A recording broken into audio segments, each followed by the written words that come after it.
Hello, my dear students. How are you? I am Harshvyari Srivastava, law experts, परीक्षा refresher online law classes from Allahabad. ये student आज आप लोग के बीच में एक ऐसा वीडियो जा रहा है जो इंडियन कॉन्ट्रैक्ट एक्ट से जुड़ा हुआ है। और इंडियन कॉन्ट्रैक्ट एक्ट का वो जो प्रिलिमिनरी कॉन्सेप्ट होता है जिसमें स्टूडेंट को ये पढ़ाया जाता है, बताया जाता है कि what is proposal, what is offer, what is distinguish between proposal and offer, ingredients of proposal. ये सब छोटी छोटी बातें जो होती है इंडियन कॉन्ट्रैक्ट एक्ट का, जहाँ से शुरुआत होती है, जिसको हम लोग सेक्शन 2A कहते हैं, वो बहुत ही ज़रूरी है कि उसका बेसिक कॉन्सेप्ट हर स्टूडेंट को क्लियर होना चाहिए, क्योंकि यहीं से फॉर्मेशन ऑफ द कॉन्टेंट की नींव पड़ती है। और फिर जितना अच्छा आपको ये टॉपिक समझ में आ जाता है, फिर आगे वो टॉपिक आपको बहुत ही अच्छा समझ में आता है। तो डियर स्टूडेंट, जिन लोगों ने अभी तक परीक्षा रिफ्रेशर यूट्यूब चैनल को सब्सक्राइब नहीं किया है, सब्सक्राइब कर लें, बेल आइकन को प्रेस करें, वीडियो को लाइक और शेयर करें।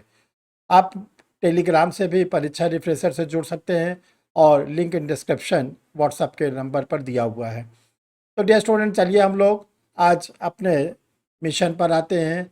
जो आज का हम लोग का टॉपिक है, वो टॉपिक है हम लोगों का इंडियन कॉन्ट्रैक्ट एक्ट का। और इंडियन कॉन्ट्रैक्ट एक्ट में हम लोगों को पढ़ना है offer and proposal. Dear student, ये क्लियर नहीं होता है कि ऑफ़र और प्रपोजल दोनों क्या सिमिलर वर्ड हैं, क्या मीनिंग भी सेम है, या दोनों में कोई डिफरेंसेस हैं। तो आज पहले हम आप लोग को ये बेसिक कॉन्सेप्ट बता देना चाहते हैं कि देखिए, पहले इंग्लिश कॉन्ट्रैक्ट एक्ट आया था, बाद में इंडियन कॉन्ट्रैक्ट एक्ट आया। तो जो इंग्लिश कॉन्ट्रैक्ट एक्ट है, इसमें जो वर्ड यूज़ किया जाता है वो ऑफर वर्ड यूज़ किया जाता है। और जो हिंदी मीडियम के स्टूडेंट हैं उनको बता देना चाहते हैं, इसको हम लोग हिंदी में कहते हैं प्रस्ताव। और बाद में जब हमारा इंडियन कॉन्ट्रैक्ट एक्ट बना, तो इंडियन कॉन्ट्रैक्ट एक्ट में जो वर्ड यूज़ किया गया है वो प्रपोजल वर्ड यूज़ किया गया, कहीं पर भी ऑफर वर्ड यूज़ नहीं किया गया है। तो ये ध्यान रखिएगा, दोनों में केवल बेसिक डिफरेंस ये है कि पहले वाली जो टर्मोलॉजी है ऑफर, ये इंग्लिश कॉन्ट्रैक्ट एक्ट का है। और जो दूसरी वाली टर्मोलॉजी है जिसको हमने ऑब्लिक फॉर्म में लिखा है प्रपोजल, ये इंडियन कॉन्ट्रैक्ट एक्ट का वर्ड है। तो चलिए, ये तो छोटी सी बात थी, ये आप लोग को अब क्लियर हो गया। देखिए, जो इंडियन कॉन्ट्रैक्ट एक्ट है ये हम लोग का कॉमर्शियल लॉ है। इस कॉमर्शियल लॉ में जो इसको हम लोग बिजनेस लॉ भी कहते हैं, शुरू में इसका नाम था, जब इसकी शुरुआत हुई थी तब हम लोग इसको मर्केंटाइल लॉ कहते थे। मर्केंटाइल लॉ से फिर हम लोग इसको कॉमर्शियल लॉ का नाम दिए। और कॉमर्शियल लॉ फिर बाद में 4 पार्ट में डिवाइड हो गया, जिसमें हम लोग Indian contract act, Indian partnership act, sales of good act और निगोशिएबल इंस्ट्रूमेंट एक्ट पढ़ते हैं। तो आज का जो टॉपिक है सेक्शन 2A। देखिए, बिजनेस का मेन मोटिव क्या होता है। जो कॉमर्शियल है ये बिजनेस से जुड़ा। बिजनेस का मेन मोटिव होता है प्रॉफिट कमाना, लाभ कमाना। देखो, हर बिजनेसमैन कोशिश करता है कि हमको प्रॉफिट हो। ये अलग बात है, कभी कभी उसको लॉस भी हो जाता है। तो ये ध्यान रखिएगा, प्रॉफिट कमाने के लिए वो क्या करेगा, या तो अपना कोई सामान बेचेगा या किसी दूसरे से कोई सामान खरीदेगा। इसको कहते हैं गिव एंड टेक, अपना सामान बेचना या दूसरे का सामान खरीदना। तो देखो, जो हम खरीदना चाहते हैं, बेचना चाहते हैं, वो क्या होगा, उसके लिए एक पर्सन को दूसरे पर्सन के सामने क्या करना पड़ेगा, अपने बात को रखना पड़ेगा, जिसको हम लोग कहते हैं विल, इच्छा। तो जो ऑफर है जिसको सेक्शन 2A में डिफाइन किया गया है, देखो अब बच्चों, आप लोग को बहुत ही कठिन लगती है कि डेफिनेशन कैसे याद होगा।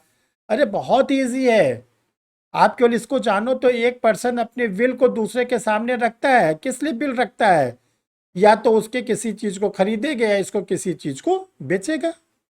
अब अगर आप लोग इसको सेक्शन 2A में देखिए, when one person signifies to another his willingness to do or to abstain from doing anything with a view of obtaining the assent of that other to such act or abstinence, he is said to make a proposal। एक व्यक्ति किसी काम को करने या न करने के लिए जो अपनी इच्छा, विल दूसरे के सामने रखता है, इसलिए रखता है कि दूसरा वाला क्या करे, उसके विल को एक्सेप्ट कर ले। ये है, यही आपका प्रपोजल है। इसीलिए आप देखिए, बिजनेसमैन बहुत पोलाइट होते हैं, बहुत ही हम लोग के साथ गुड बिहेवियर करते हैं, क्योंकि उनका मेन मोटिव होता है कि उनका सामान बिके। तो उसके लिए वो प्रपोजल देंगे, तभी तो उनका सामान प्रॉपर बिकेगा। तो आप इसीलिए देखिए, जब जो बिजनेसमैन होते हैं वो बहुत ही पोलाइट होते हैं, अपनी बात को बहुत अच्छी तरह से रखते हैं, ताकि वो सामने वाला जो कस्टमर है वो ओबलाइज हो जाए और उनके द्वारा बताए गए चीज़ों को खरीद लिए। ये तो देखो बहुत ही प्रैक्टिकल चीज़ हमने आपको बताया। लेकिन अब वो ये क्वेश्चन होता है कि प्रपोजल के लिए इंग्रेडिएंट्स क्या होने चाहिए, क्या क्या इसके अंदर बातें होनी चाहिए, तभी कोई प्रपोजल माना जाएगा, अदरवाइज नहीं माना जाएगा।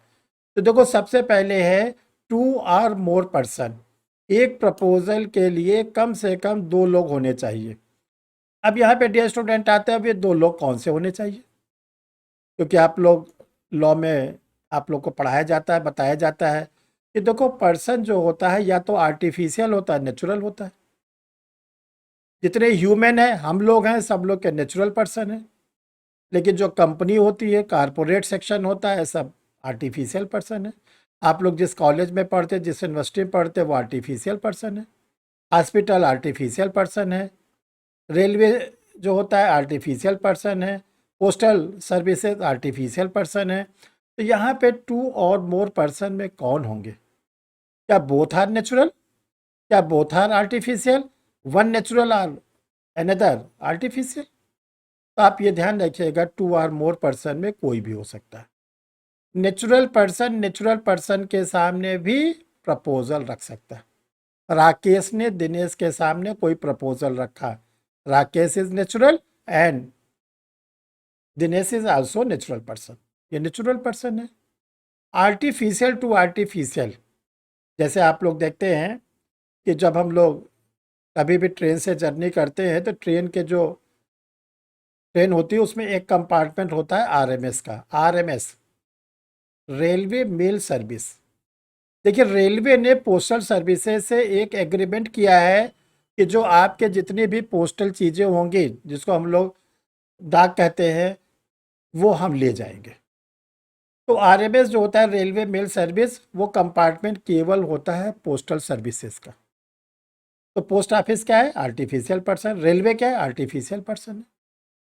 One natural and other is artificial. जैसे फॉर एग्जाम्पल, आप लोग कोरियर करते हो, कोरियर का लेटर देते हो, तो कोरियर क्या है? आर्टिफिशियल है। आप क्या हो? नेचुरल पर्सन हो। तो ये ध्यान रखिएगा, 2 or more पर्सन में एक नेचुरल भी हो सकता है, दूसरा भी नेचुरल हो सकता है। और बोथ आर आर्टिफिशियल, जैसे हमने पोस्टल सर्विसेज और रेलवे बताया। तीसरा, one natural and another artificial. पहला इंग्रेडिएंट्स। दूसरा इंग्रेडिएंट्स है कम्युनिकेशन ऑफ प्रपोजल। अरे, आप जो प्रपोजल रख रहे हो, जो किसी के साथ, वो दूसरे की समझ में तो आए, दूसरे को उसका नॉलेज तो हो। अगर दूसरे के नॉलेज नहीं होगा तो कैसे वो एक्सेप्टेंस देगा, कैसे वो डिनाई करेगा, कैसे वो अपनी ओर से नई कंडीशन इम्पोज करेगा? तो कम्युनिकेशन का मतलब होता है नोटिस। आपके प्रपोजल की सूचना, नोटिस उसको जरूर मिल जाए। किसको? अनदर को। इस पर देखिए, बहुत ही इंपॉर्टेंट लीडिंग केस है। और ये लीडिंग केस आपको लॉ के स्टूडेंट, एलएलएम वाले स्टूडेंट, जेआरएफ की तैयारी करने वाले स्टूडेंट, और साथ साथ जुडिशल सर्विस की तैयारी करने वाले स्टूडेंटों के लिए ये बहुत ही इंपॉर्टेंट लीडिंग केस है। लालमन शुक्ला वर्सेस गौरी दत्त। देखिए, ये केस है जो लॉ ऑफ कॉन्ट्रैक्ट है, सिविल लॉ है। इसमें जो केस चलता है, प्लेंटिफ वर्सेस डिफेंडेंट चलता है। यहाँ पर जो प्लेंटिफ है लालमन शुक्ला है, डिफेंडेंट है गौरी दत्त। मैटर क्या था? देखो, मैटर ये था, जो गौरी दत्त थे ये सेठ थे, मुनीम, जिसको हम लोग अकाउंटेंट कहते हैं आज के समय में। पहले उसको कहते थे मुनीम, एक वर्ड होता था जो लेज़र को मेंटेन करता था। तो जो गौरी दत्त थे, सेठ जी थे, गौरी दत्त सेठ थे और लालमन शुक्ला उनका मुनीम था। ठीक है। जो गौरी दत्त सेठ जी थे, उनका भतीजा, भाई का बेटा खो गया। उन्होंने पहले खुद ही पता लगाने की कोशिश किया जहाँ जहाँ पॉसिबिलिटीज़ थे। जब उनका भतीजा नहीं मिला तो उन्होंने लालमन शुक्ला को 2-3 दिन की छुट्टी दिया और बोला, जाओ आप मेरे भतीजे को खोजो। लालमन शुक्ला, जो उनके मुनीम थे, अकाउंटेंट थे, भतीजे को खोजने के लिए गए। 2-4 दिन बीतता गया, लालमन शुक्ला वापस नहीं आए, ना भतीजा वापस आया। इसी बीच में सेठ जी ने क्या किया, अपने शहर में एक पर्चे बंटवाए, हैंडबिल। उसमें लिखा कि मेरे भतीजे को जो खोज कर लाएगा उसको मैं 501 रुपीज़ इनाम दूंगा। और ये जो डिक्लेरेशन सेठ जी ने किया था in the absence of Lalman Shukla. पर्चे शहर में बढ़ गए। इसी बीच क्या हुआ कि सेठ जी का जो भतीजा खोया हुआ था लालमन शुक्ला को एक रेलवे स्टेशन पर दिखा। लालमन शुक्ला उसको पकड़ के ले आए और सेठ जी को हैंड ओवर कर दिया कि सेठ जी मैंने आपके भतीजे को खोज लाया। बाद में लालमन शुक्ला को यह पता चला कि मेरे एब्सेंस में सेठ जी ने यह डिक्लेरेशन किया था कि जो मेरे भतीजे को खोज कर लाएगा उसको मैं 501 रुपीज़ का इनाम दूंगा। अब लालमन शुक्ला ने डिमांड किया सेठ जी से कि आपने 501 रुपीज़ की बात कही तो मुझे दीजिए। तो सेठ जी ने कहा कि भाई मैं तो आपको नहीं दूंगा, क्योंकि मैं तो आपको पहले से भेज दिया था कि जाइए खोजिए। मैटर जब देखिए जब डिस्प्यूट होता है तभी कोई मैटर क्या होता है, कोर्ट में जाता है। यह इलाहाबाद हाई कोर्ट का बहुत ही लीडिंग केस है। इसमें देखिए ऑनरेबल कोर्ट ने क्या कहा। ऑनरेबल कोर्ट ने कहा कि लालमन शुक्ला 501 रुपीज़ जो इनाम है उसको नहीं पा सकता। इसलिए नहीं पा सकता कि जो सेठ जी ने 501 रुपीज़ का डिक्लेरेशन किया था उसका कम्युनिकेशन, उसकी कोई संसूचना, उसकी कोई नोटिस लालमन शुक्ला को नहीं थी।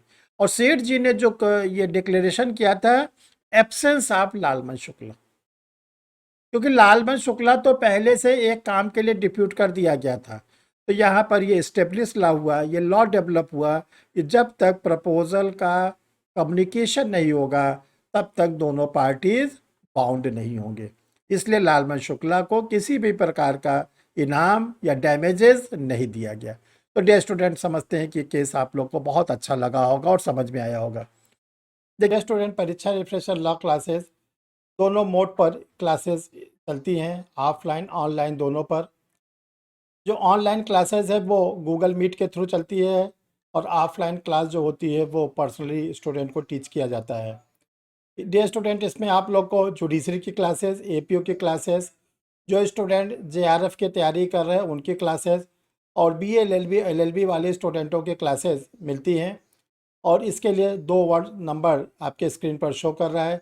इससे आप सर से संपर्क कर सकते हैं कि सर मुझे BA-LLB की क्लास करनी है, LLB की क्लास करनी है, LLM की, JRF की, जुडिशरी की, जो भी क्लासेस आपको करनी है उस सब का अलग अलग टाइम होता है। आप सर से बात करके अपना एडमिशन करा सकते हैं, अपने को इनरोल करा सकते हैं और उस पर रेगुलर क्लास ले सकते हैं। देखिए इसके बाद फोर्थ इंग्रेडिएंट्स होता है objects of proposal. Objects of proposal का मतलब होता है कि जो आप प्रपोजल करें उसका कोई ऑब्जेक्ट होना चाहिए, क्योंकि ये कॉमर्शियल लॉ है। कॉमर्शियल लॉ में जो ऑब्जेक्ट हो वो कोई चीज़ खरीदने का, बेचने का, ये सब चीज़ें होना बहुत ज़रूरी है। अगर ऐसा नहीं होता तो कोई क्या होगा, प्रपोजल नहीं फॉर्म होगा। जैसे कोई कहता है हम आप साथ साथ रोज़ मॉर्निंग वॉक पर चलेंगे, मॉर्निंग वॉक पर हम लोग साथ साथ चलेंगे, उसने कह दिया हाँ, तो क्या कोई कॉन्ट्रैक्ट बना? तो इसको ध्यान रखिएगा, अभी आगे आप लोग पढ़ेंगे, इसको कहते हैं हम लोग सोशल एग्रीमेंट। सोशल एग्रीमेंट ये तो सोसाइटी को चलाने के लिए लोग लोग कहते हैं हम लोग साथ साथ यूनिवर्सिटी चलेंगे, कोई कहता है साथ साथ कॉलेज चलेंगे, कोई कहता है हम लोग साथ साथ लंच करेंगे, कोई कहता है साथ साथ हम लोग पढ़ेंगे। तो ये सब सोशल बाइंडिंग है और सोशल बाइंडिंग का लॉ में कोई भी, ध्यान रखिएगा, स्थान नहीं होता। सोशल बाइंडिंग ब्रीच होने पर हम कोई किसी प्रकार का कोई भी डैमेजेस सूट नहीं फाइल कर सकते। तो इसी को कहते हैं ऑब्जेक्ट ऑफ प्रपोजल। लास्ट में देखिए बहुत important, intention to create legal relationship. जो आप प्रपोजल किसी के सामने रख रहे हैं, आपका इंटेंशन क्या होना चाहिए? इंटेंशन होना चाहिए लीगल रिलेशनशिप, उसके साथ आपके लीगल रिलेशन बने। और जब लीगल रिलेशन बनेगा तो उसी को हम लोग कहते हैं लीगल एग्रीमेंट। और जो लीगल एग्रीमेंट होता है वो फोर्सबिल बाय लॉ होता है, और जो एग्रीमेंट फोर्सबिल बाय लॉ होता है वो होता है कॉन्ट्रैक्ट। इसी पर मोस्ट इंपॉर्टेंट केसेस है, उस केस का नाम है बालफोर वर्सेस बालफोर। देखो डियर स्टूडेंट, ये केस ऐसा है जिसमें प्लेंटिफ और डिफेंडेंट दोनों का नाम एक लगता है, इसीलिए आप लोग के लिए हमने लिख दिया है Mrs Balfour versus mister Balfour, ताकि आप लोग को ये केस बहुत अच्छी तरह से रेडी हो जाए। देखिए इसमें क्या था, ये हस्बैंड वाइफ थे दोनों ये लोग श्रीलंका का पहले जो कैपिटल सिलोन होता था, कोलंबो के पहले श्रीलंका का कैपिटल सिलोन होता था। हस्बैंड गवर्नमेंट जॉब में थे, इनकी छुट्टी हुई, दोनों लोग ब्रिटेन घूमने गए, लंदन शहर घूमने गए।